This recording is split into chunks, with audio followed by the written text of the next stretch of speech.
오늘 시편 8편은 다윗이 지은 시로서 이 시를 통하여서 우리에게 한없는 위로와 은혜를 주시는 말씀인 줄로 믿습니다.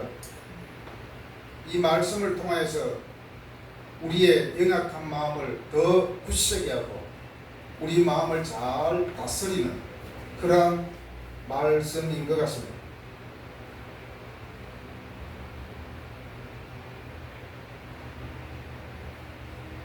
시편 8편을 읽고 묵상하는데 왠지 모르게 가슴 속에서 뭉클함과 감동이 밀려왔습니다.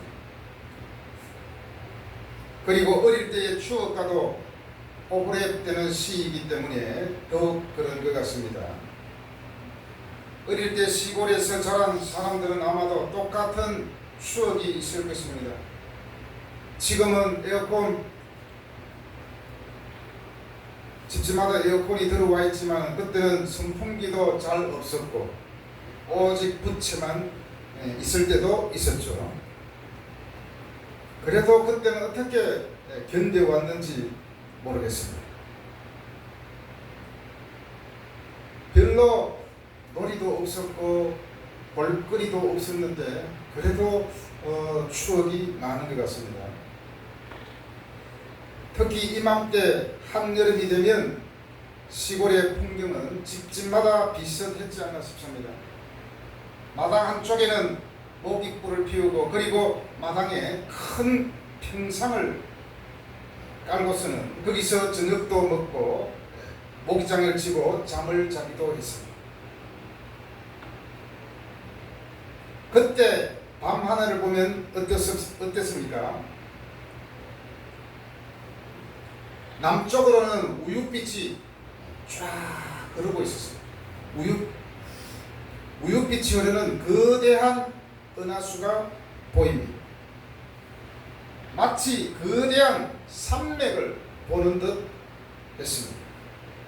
그리고 누워서 여러가지 별자리를 찾곤 했습니다.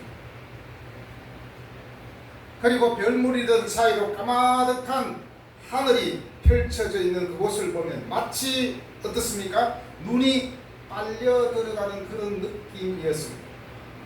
그리고 그 많은 별들이 가슴으로 떨어지는 것 같기도 했죠. 그래서 많은 아이들이 밤하늘을 보면서 미래를 꿈꾸곤 했습니다. 그렇게 별자리를 찾다가 별을 보다가 이제 어느새 잠이 들곤 했던 추억이 있습니다. 밤하늘의 별을 보고 감동을 받지 않는 사람은 아마 아무도 없을 거라 생각합니다. 감동을 받을 수 없다면 사람이 아니겠죠. 다 한 번쯤은 라고 탄성을 질렀을 것입니다. 드론 수천 대가 떠 있는 것보다도 더 화려하고 아름다웠지 않습니까? 가끔씩 유성이 떨어지기도 하고.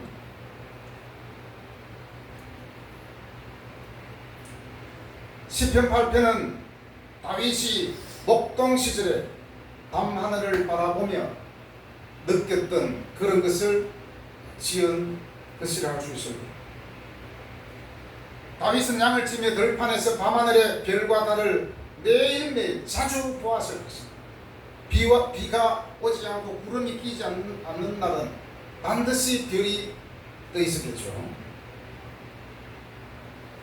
다윗은 광대한 우주의 아름다움을 보고 하나님을 찬양합니다. 그리고 자신이 얼마나 작은 존재인지 깊이 인식하게 되었습니다. 광활한 우주에 비해서 자기 자신은 너무나도 작고 보잘것없었기 때문이겠죠. 그러나 그 가운데서도 하나님께서 인간에게 주신 존귀함과 사명을 깨닫게 되었고 그것을 바로 노래로 표현했습니다. 고개를 들어 올려다본 하늘은 무수한 별들이 떠 있었습니다. 그리고 둥글게 떠오른 은빛 달과 사람의 손이 닿을 수 없는 광활하고 찬란한 그 하나님의 작품, 그 순간에 그의 마음에 경외감이 가득 차게 됩니다. 도대체 저렇게 넓은 하늘을 누가 지었단 말인가? 사람들은 이렇게 말할 수 있지 않겠습니까? 저렇게 수많은 별이 떨어지지 않고 저렇게 하늘에 총총 잘 막혀 있습니다. 사실 별이 하나라도 잘못 떨어지면 지구가 박살이 나지 않습니까? 수천 억개의 별들이 있는데 단 한 번도 지구에 완전히 떨어져서 지구가 범위 난 적이 없습니다. 그러면서 도대체 저 하늘에 있는 별들은 도대체 누가 지었을까? 많은 사람들은 천체를 연구하지 않았겠습니까? 다윗은 광활한 계곡 사이로 보이는 빽빽하게 뿌려진 별무리를 보면서 외칩니다. 여호와 우리 주여, 주의 이름이 온 땅에 어찌 그리 아름다운지요.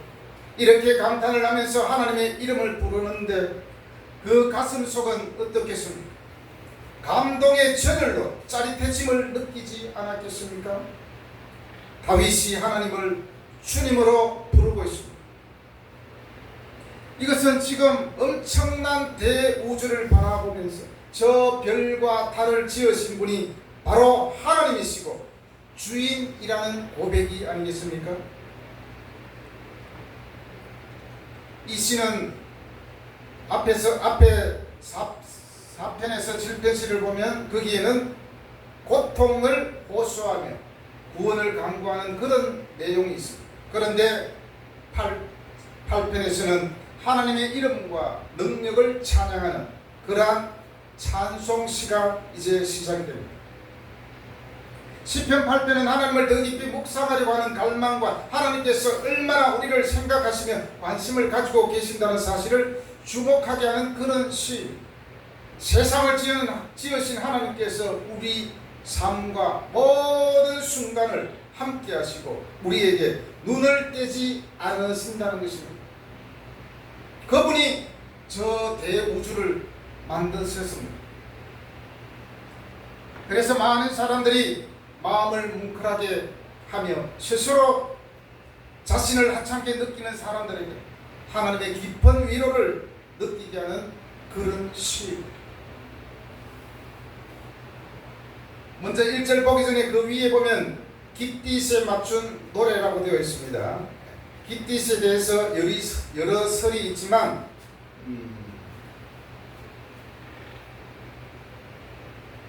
악기라고 하는 게 맞는 것 같습니다. 왜냐하면 기타에 맞춘 노래라고 하면 기타를 치며 불렀다는 것이 아니겠습니까? 그래서 깃딧에 맞춘 노래다. 깃딧은 악기다. 어떤 사람은 어떤 음악의 장르라고 하는데 아무리 봐도 장르보다도 악기가 맞는 것 같아요.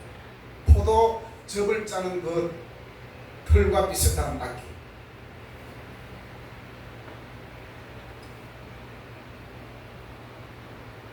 그리고 보면 이제 1절과 9절은 똑같은 표현이 나옵니다. 여호와 우리 주여, 주의 이름이 온 땅에 어찌 그리 아름다운지요. 1절과 9절이 똑같죠. 이런 것을 수미 상관이다라고 합니다. 처음 절과 끝절은 똑같고 중간에 그 처음 절과 끝절에 대해서 이제 설명을 해주는 거죠.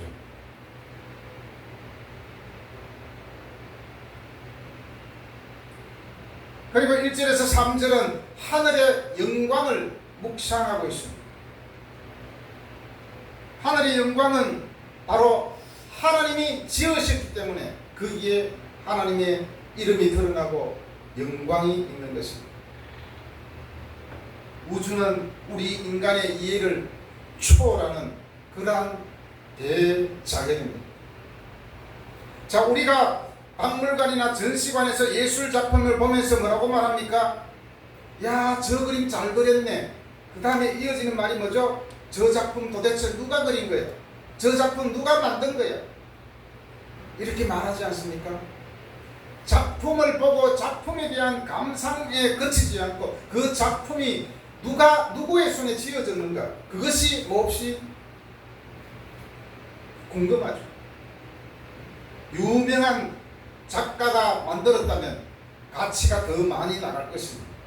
그냥 무명 작가가 만들었다면 가격이 조금 다운되잖아요.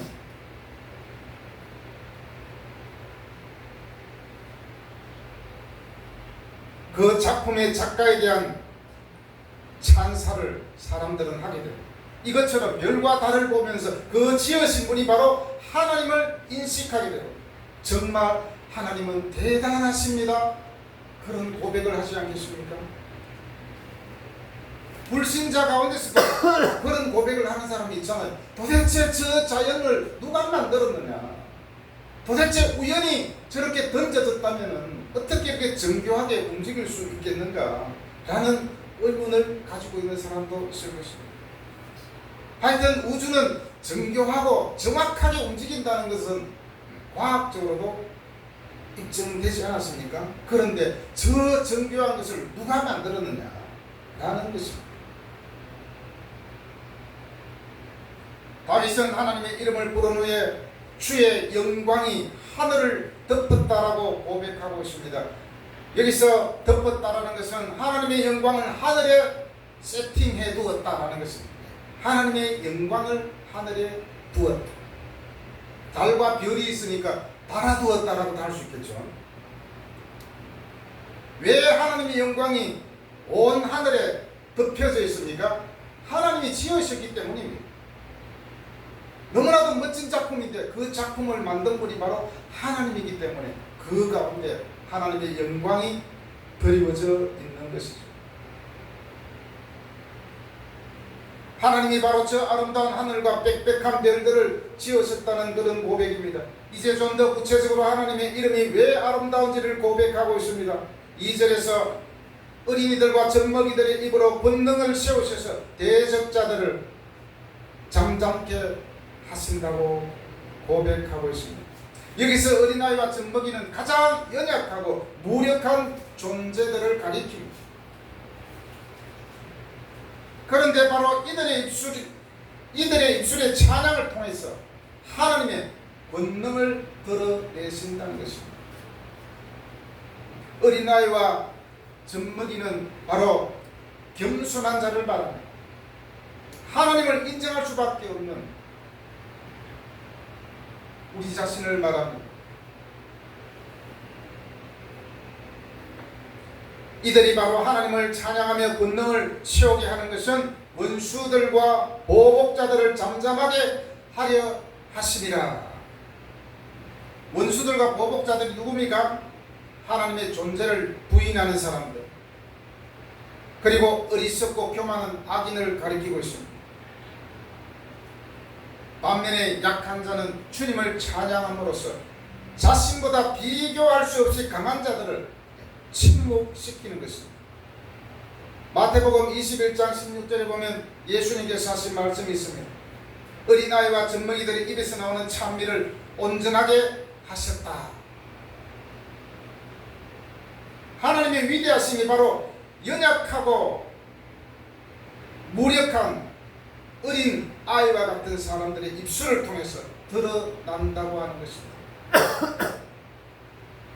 사실 하나님을 믿고 찬양하는 사람이 약한 것 같지만 강한 사람들입니다. 그런 면에서 바로 하나님의 자녀들은 역설의 주인공들이라 할 수 있습니다. 고린도전서 1장 27절에서 말씀합니다.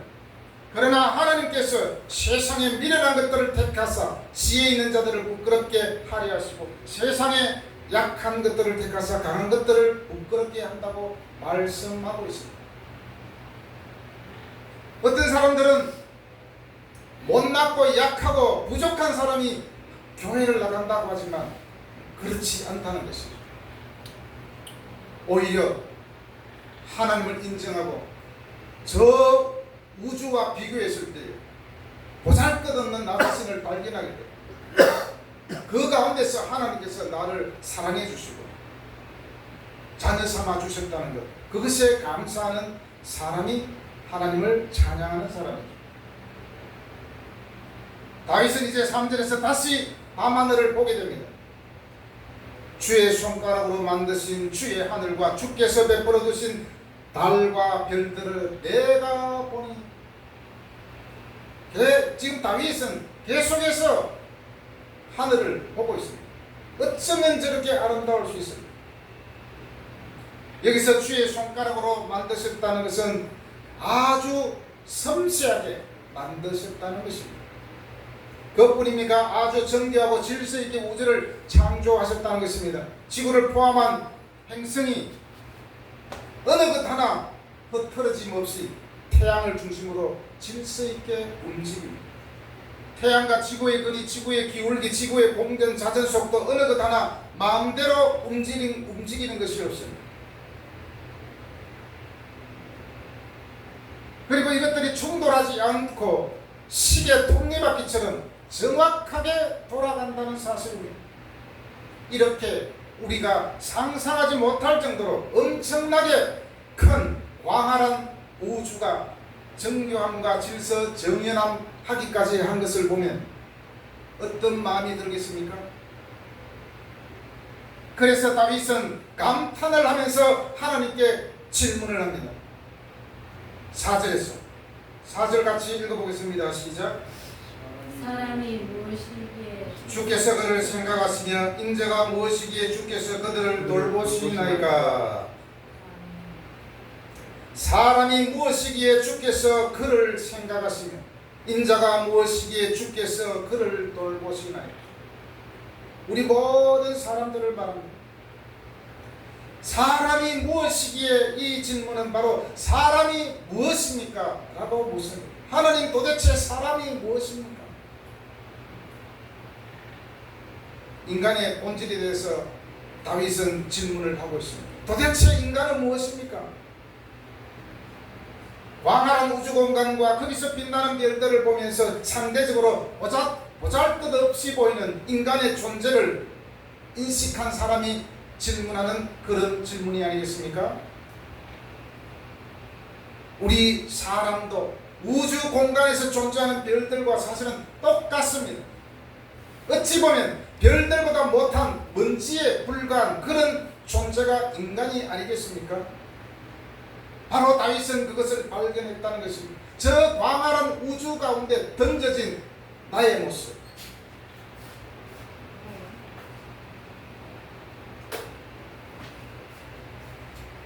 시편 103편 14절에서 말씀합니다. 그가 우리의 체질을 아시며 우리가 단지 먼지일 뿐임을 기억하시니이로다.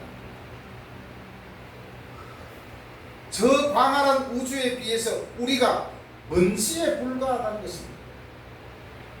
그리고 아브라함은 어떻게 고백했습니까? 나는 티끌이나 재와 같습니다. 티끌이나 재와 같습니다. 티끌이나 먼지나 그게 그거 아닙니까? 바로 이런 존재를 하나님께서 어떻게 한다고 지금 오늘 시편에서 말씀하고 있습니까? 바로 하나님께서 먼지보다 못한 우리들을, 우리 인간들을 하나님께서 생각하시며 돌보신다고 고백하고 있습니다. 사람이 무엇이간데 하나님께서 우리를 생각하시고 돌보십니까? 이 먼지 같은 티끌 같은 우리와 같은 사람들,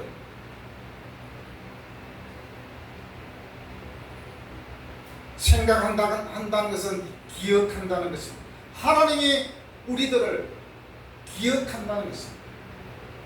기억한다는 것은 매일매일 날마다 우리들을 생각한다는 것입니다.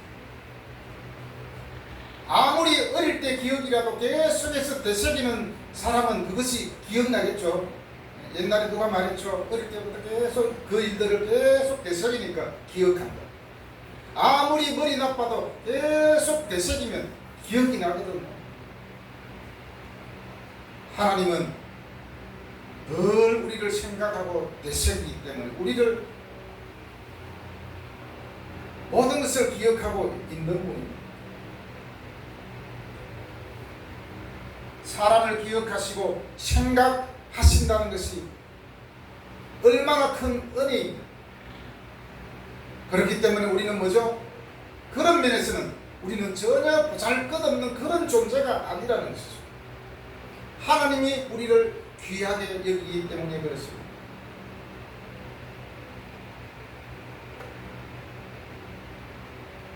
창세기 8장 1절에서는 이런 말씀이 있습니다. 하나님께서 노아를 기억하셨다고 말씀합니다.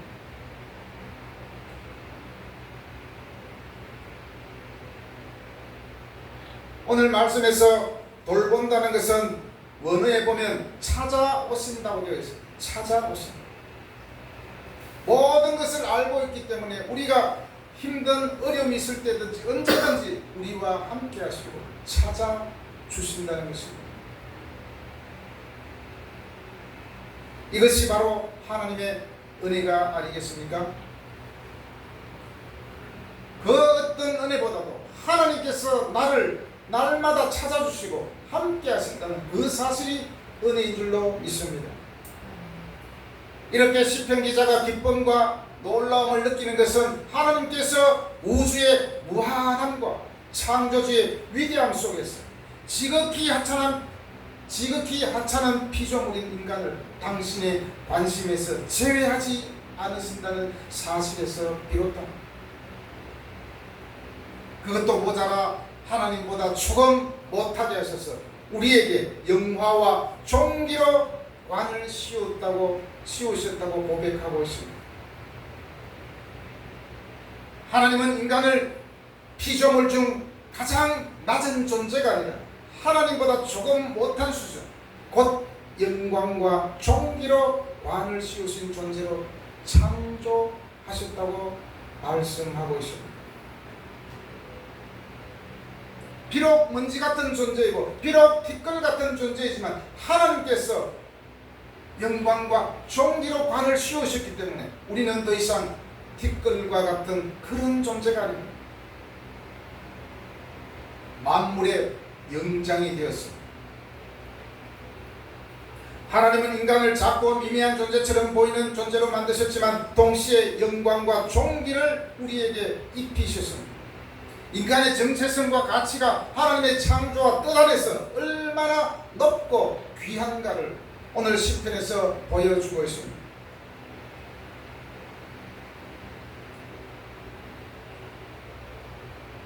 하나님은 우리에게 자존감을 씌우시고 사명감을 주는 시편이 바로 시편 8편입니다. 그리고 하나님에 대한 경외심을 동시에 일깨워주고 있습니다. 하나님께서는 우리를 생각하시고 기억하시고 돌보시고 마침내 우리에게 관을 씌우셨다. 여러분, 옛날에 머리에 관을 누가 썼습니까? 왕이 있었습니다. 관은 바로 면류관을 말합니다. 왕이 쓰는 면류관. 그래서 관을 씌웠다는 것은 첫 번째로 왕의 영광을 의미합니다. 먼지 같은 존재에게 왕의 영광을 우리에게 입혀주셨다는 것입니다. 두 번째, 관을 씌웠다는 것은 보호하시는 은혜를 의미합니다. 시편 5편 12절에서 고백합니다. 여호와여, 주는 의인에게 복을 주시고 방패로 함같이 은혜로 그를 호위하시리.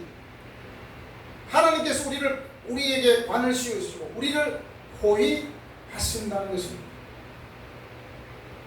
그리고 베드로전서 1장 5절에서 말씀합니다. 너희는 말세에 나타나기로 예비하신 구원을 얻기 위하여 믿음으로 말미암아 하나님의 능력으로 보호하심을 받았느니라. 세 번째로 면류관은 믿는 자들을 두려움으로부터 보호한다는 것입니다. 이것은 하나님께서 그분의 백성을 감싸 주신다는 분명한 약속입니다. 네 번째로 하나님께서 관을 씌우셨다는 것은 하나님의 백성의 정체성을 말해줄 왕같은 존재. 그래서 믿는 자는 수치심이 아닌 변함없는 사랑의 면류관을 쓰게 되는 것입니다. 우리의 정체성은 티끌에서 먼지에서 하나님 다음으로 등급할 수 있습니다. 면류관에 대한 것을 요약하면 원수로부터 구원을 주시고 사랑으로 감싸주시고 그 어떤 폭군도 빼앗을 수 없는 영광을 주시는 하나님의 모습을 더욱 생생하게 보여준다고 할 수 있습니다. 이것을 볼 때 우리는 결코 하찮은 존재가 아니라는 것입니다. 여러분 어떤 사람에게 이런 말을 들었다고 생각해 봅시다. 니까지 있게 뭐 할 수 있겠어? 이렇게 말하는 사람 아주 나쁜 사람이죠. 니까지 있게 뭘 할 수 있겠어? 우리 스스로도 그렇게 말합니다. 나까지 있게 뭘 할 수 있겠어? 나까지 있게 나까지. 스스로 우리 자신을 폄하시키는 것, 이것은 굉장히 문제죠. 니까지 있게 나까지 있게 이 단어는 아주 하찮게 여기는 그런 말입니다. 성경에서는 계속해서 우리를 하찮은 존재라고 하지 않는데도 계속 우리는 나 같은 놈이 뭘 할 수 있을까? 이것은 하나님의 영광을 오히려 가리게 되는 말이죠. 하나님의 영광을 깎아내리는 말입니다. 니까지 있게 나까지 있게, 이것은 자신을 낮추는 말이 아니라 하나님이 지으신 창조물 중에서 가장 존귀하게 만드신 나를 폄하하는 것입니다. 곧 하나님의 영광을 폄하하는 것이 되겠죠. 우리 믿는 사람은 이 말은 절대로 네버 해서는 안 되는 말입니다. 종기로 왕들이, 영광과 종기로 왕들이 쓰는 면류관을 우리에게 씌우셨습니다. 바로 우리는 왕같은 존재들입니다. 하나님께서 존귀하게 여기시는 우리들인 줄로 믿습니다. 우리 스스로 나를 폄하하는 것은 결코 있으면 안 되겠습니다.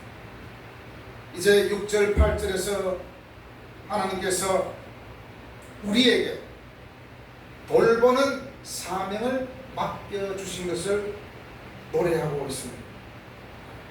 6절 8절 이 구절들은 하나님의 형상과 모습으로 창조되어 나머지 창조물을 다스리는 존재인 인간의 중요성을 끊임없이 강조하고 있는 말씀입니다. 이것이야말로 기가 막히는 은혜가 아니겠습니까? 만물을 다스리도록 인간들에게 위임을 하셨습니다. 이것이 하나님께서 인간에 주신 존엄성이며 주님께서 새로 창조하신 남자와 여자에게 베푸신 축복을 통해서 인간은 그 존엄성을 높여졌습니다. 창세기 1장 28절에서 뭐라고 말씀합니까? 생육하고 번성하여 땅에 충만하라. 땅을 정복하라. 바다의 고기와 공중의 새와 땅에 움직이는 모든 생물을 다스리라. 바로 하나님은 우리 인간들에게 자연을 다스리는 대위임을 해주셨습니다. 시편 8편은 하나님께서 얼마나 위대하신 분이신지를 노래하면서도 그런 하나님께서 작고 연약한 인간을 높인 것에 대한 감탄으로 가득합니다.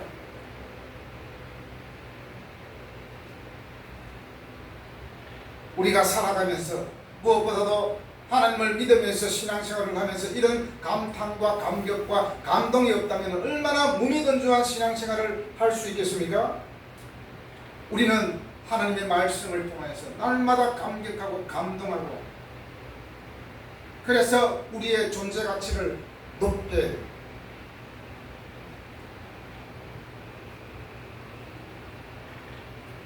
이것을 볼 때 우리 마음을 다스리는 말씀은 바로 하나님의 말씀이어야 되는 줄로 믿습니다. 우리 인간의 존엄성을 높인 것은 그 절정은 6절에서 이제 나타납니다. 하나님께서는 주의 손으로 만드신 모든 것, 즉 피조세계 전체를 인간에게 다스리게 하셨다는 것입니다. 만물의 영장으로 세워주셨다는 것입니다. 이것을 볼 때 분명히 인간은 만물의 영장이며 만물의 주인이라고 말할 수 있습니다. 성경은 주와 함께 왕노릇한다고 말씀합니다. 주께서 당신의 영광과 존귀와 관을 씌우신 이유도 바로 이 왕노릇을 잘 하라는 것입니다. 우리 가운데 왕이 아닌 사람이 어디에 있겠습니까? 모두가 왕같은 제사장이라고 베드로전서 2장 9절에서 말씀합니다. 중요한 것은 이 세상 만물을 누가 다스리는가가 아니라 어떻게 다스리는가가 중요합니다. 요즘에 전 세계적으로 이상기후로 홍수와 폭염이 기승을 부리고 있습니다. 작년에 기상학자들이 앞으로 24년도가 가장 시원한 해라고까지 했습니다. 그렇다면 24년보다 25년, 25년보다 26년 계속해서 더위가 상승한다는 거죠. 이 모든 것들은 하나님께서 잘 다스리도록 맡긴 자연 만물을 사람들이 제대로 잘 못 다스렸기 때문일 수 있습니다. 그렇기 때문에 우리는 자연 앞에 겸손하여 하나님이 맡기신 자연을 잘 관리하는 청지기 의식을 가져야 합니다. 자연을 관리하는 것은 정부가 알아서 해야지 이렇게 손 놓고 있으면 안 됩니다. 우리 스스로가 어떤 면에서는 환경운동가가 되어야 되는 것이 맞습니다. 스스로 잘 관리하고 정부도 함께 앞으로 기후를 잘 관리하는 그런 것이 필요할 때가 오지 않았나 싶습니다. 우리 모두는 단지 자연을 복종시키는 주인이 아니라 하나님께서 자연을 다스리도록 위임한 청직이라는 사실을 우리가 가져야 합니다. 주인은 하나님이지만 우리는 청직이 그만큼 우리가 자연을 다스리는 위임을 받았지만 그것을 잘 다스리는 청지기로서의 사명도 얼마나 중요한지 모릅니다. 여러분, 우리는 하나님의 형상대로 지음받은 존재입니다. 먼지 같은 티끌 같은 존재이지만 영광과 존귀로 관을 씌운 그런 존재인 줄로 믿습니다. 연약한 존재이지만 하나님께서 면류관을 씌웠기 때문에 평범한 존재가 아니라는 것입니다. 내까지께 뭘 할 수 있다고 이런 말은 하지 말아야 됩니다. 이런 말보다 어떤 고백을 해야 됩니까? 빌립보서 4장 13절 내게 능력 주시는 자 안에서 내가 모든 것을 할 수 있느니라. 이러한 믿음으로 앞으로 남은 우리의 삶을 헤쳐나가시기를 바랍니다. 기도하겠습니다.